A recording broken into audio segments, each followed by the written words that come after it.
Hello, everybody. Scott Golden here with the Golden Opportunities Coaching YouTube channel. Welcome to those of you who are new. Welcome back to those of you seasoned veterans of what we do around here. What we do around here is we break down psychological, social, emotional, and coaching related topics. We do that in an audio format as often as possible, several times per week. We've got over 580 of those available for your listening pleasure. We try to add to that on a daily or almost daily basis. If you're looking for a coach, would love to be of service to you. I do life, relationship, business, and other forms of coaching as well. And I would love to be of service to you in any way that I can for the benefit of improving your quality of life. And so, in any event, we can certainly look at today's topic. But if you're looking for a coach, would love to be of service to you, reach out at PO Perception on Twitter, or you can also connect with the About Me section of this YouTube page. My website is there, and that will be useful to you there. So, how to live life well. First of all, be lovable, give love, receive love. So, love is the most powerful force in the universe. Anybody who tells you differently has some level of wound. Love is unconditional acceptance of the way things are. It doesn't mean that we don't want things to change, but it means that we accept what is, we are present moment minded, and we are able to focus on getting the most out of every possible moment. So, be lovable, which means allow people to love you well, and also be willing to love others well. Loving people well is about living without expectation. Now, you can have desires, but expectations are different. When you whittle down to expectation, you get to the place of if somebody doesn't do something or does do something, then our life is ruined. In reality, that's an overstatement of value.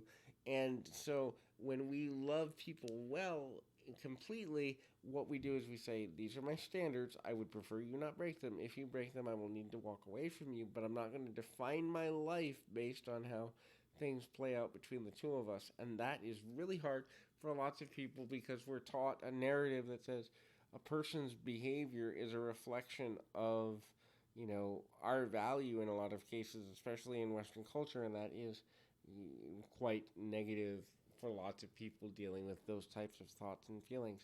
Next is focus. Focus on progress.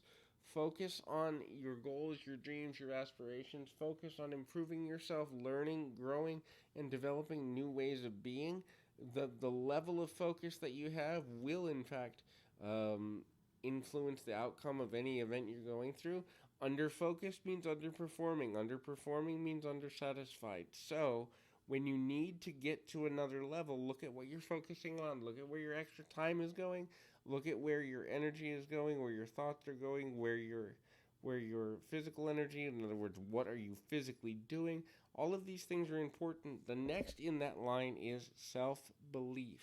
So, the more you believe in yourself and your own ability to be the best version of yourself evolutionarily, meaning going from thing to thing to thing, forward, forward, forward, and you see yourself as capable of learning, capable of growing, capable of self forgiveness. That's also super important because if you're not willing to forgive yourself, you'll get stuck and trapped in the negativity of the past and things that just don't serve you well. And then, kind of self belief that you can recover from any unforeseen circumstance or circumstance that doesn't get you where you want to be. The more you're able to see yourself as capable of that, the easier it will be to overcome challenges, hardships, or difficulties that you don't want to deal with. At the end of the day, the more you believe in yourself and your ability to be resilient, the better quality of life you'll have, both in the short term and the long term, as it relates to every area of your life. The next is be open to new ideas. Be open to new ideas because being open means you will have a higher level of potential emotional freedom. When you learn new things, you grow. Also, you open yourself up to the potential for other people to see your value in a new way. You also make yourself more accessible to people who look at the world differently than you do. And so by growing and going in that direction, you begin to see yourself in a new light and give yourself new opportunities for growth and change. The next and last thing is be willing to sacrifice, otherwise known as be willing to give.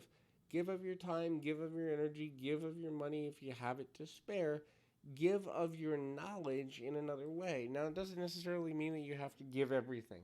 Always make sure that you're putting equal time into giving and replenishing power of self. But if you're not willing to give, then you won't contribute. If you don't contribute, you're going to feel empty on the inside anyway, because we are, at some level, all social creatures looking for the opportunity to give and serve. So, in any event, hopefully this is helpful. I encourage you to keep your feet on the ground, your mind in the moment. Till next time, everybody.